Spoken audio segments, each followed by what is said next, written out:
नमस्कार, मी सोनल तांबे. Global Maharashtra 24 news बुलेटिनमध्ये तुम्हा सर्वांचं स्वागत. पाहूया आजच्या ठळक घडामोडी. फक्त ग्लोबल महाराष्ट्र 24 वृत्तवाहिनीच्या आपल्या हक्काचे विचार. राष्ट्रवादी शरद पवार पक्ष आणि महाराष्ट्र नवनिर्माण सेना यांच्यातर्फे नगराध्यक्ष पदासाठी या शहराच्या माजी उपनगराध्यक्षा, महिला बाल कल्याण समितीच्या सभापती, शिक्षण समिती सभापती ज्यांनी या ठिकाणी भूषवलेले 10 वर्ष नगरसेवक आणि संपूर्ण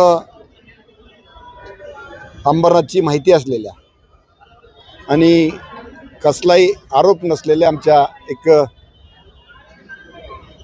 कट्टर शिवसैनिक अंजलीताई राऊत यांचं अध्यक्षपदासाठी आज नामनिर्देशन पत्र दाखल केलेले आहे. काँग्रेस आहे की नाही? काँग्रेस नाही आमच्यासोबत. मनसेने जे फॉर्म भरलेत उमेदवारांनी ते त्यांच्या चिन्हावर भरलेत का आपल्या चिन्हावर भरलेत? आमच्या चिन्ह मशालीवर. किती जणांनी मनसेच्या लोकांनी? मनसेच्या 10 लोकांनी फॉर्म भरले. ज्या पद्धतीने हे जे राजकारण चाललेलं आहे केंद्रात असो किंवा राज्यात असो, त्या पद्धतीने मात्र युतीचा जे आहे जे इथे संभ्रम दिसत नाहीये, कारण की त्यांनी सांगितलं की स्वबळावर लढायची आहे. काय बोललं? टेंडर किंवा कॉन्ट्रॅक्ट? शिवसेना आणि भाजपाने ज्या पद्धतीने परस्पर उमेदवारी दाखल केलेली आहे, राज्यात आणि केंद्रात जरी युती असली तरी मात्र स्थानिक स्वराज्य संस्थांच्या निवडणुकात युती होत नाहीये. काय सांगा? हे सगळी ठिकाणी होणार आहे. 2 तुल्यबळ मल्ल एका सामने आल्यानंतर जे होतं ते या ठिकाणी दिसणार आहे. पण भाजपा सेना भाजपा एकत्र होती अंबरनाथमध्ये एवढी वर्ष. आता उभाटा किंवा त्याची युती आहे त्या कोणत्या आधारावर मतदारांना सामोरे जाणार आहे? नेमकं कोणत्या विकासाचा अजेंडा घेऊन ते होते? एकतर प्रत्येक महानगरपालिकेमध्ये प्रचंड पैसा येतो असं दाखवला जातो, पण तसं सोयी सुविधा अजिबात नाहीत. या ठिकाणी फक्त भ्रष्टाचार.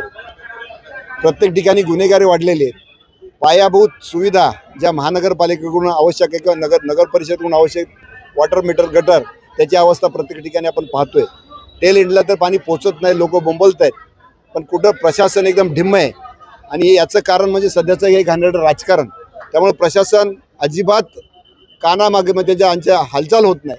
किती ओरडा, किती बोंबला, किती आंदोलन करा, अशा प्रकारचं प्रशासन कधी कोणत्याही राजवटीत नव्हतं. आणि त्याचा फायदा नक्कीच लोकांना समजलेला आहे.